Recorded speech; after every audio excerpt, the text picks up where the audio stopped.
Sign up for free Stratfor Intelligence. Simply enter your email address to receive 2 free reports each week.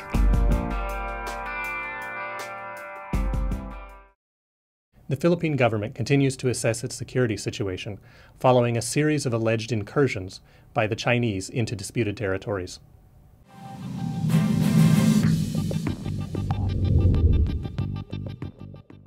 On May 20, just before the Chinese defense minister paid a visit to the Philippines, a report came out suggesting that 2 Chinese fighter jets had flown over Philippine territory in the disputed Spratly Islands. The story was initially played up as Chinese fighter jets shadowing Philippine patrol aircraft in the area. What later came out is that the Philippine OV-10s, which were patrolling the area, saw what they thought were contrails of fighter jets flying much higher and straight over the territory. But by bringing out the story right before the defense minister visited, it became a hot issue going into the talks.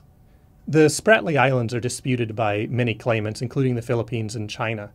Traditionally, control over the Spratly Islands in the South China Sea was primarily an issue of sea lane control and the ability to interdict sea lanes. But more recently, there has been active investigation, active exploration and exploitation of deep sea mineral resources, of oil and gas off the ocean floor.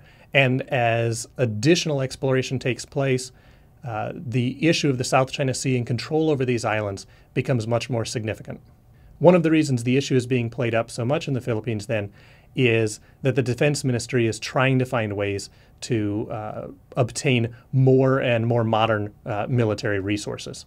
And this plays into the relationship with the United States. The United States is the primary supplier of military equipment to the Philippines, but the United States also still has an alliance structure with the Philippines. But it's unclear at what level of a confrontation it would take before the United States would actually really take action against China. And as we've seen in Chinese interventions in Japanese territorial waters or in disputed territories, and Chinese actions in the Philippines, we haven't seen a concerted effort from the United States to counter this at this point, and that leaves a certain amount of confusion and uncertainty amongst these nations.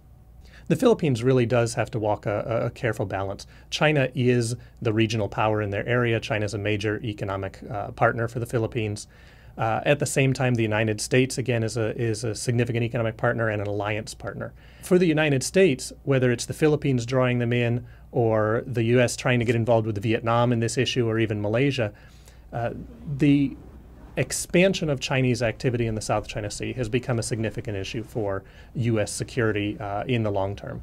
And the United States is looking very clearly at what the Chinese are doing in the South China Sea and beginning to reshape U.S. defense policy in the region to maintain that U.S. control over access in the area.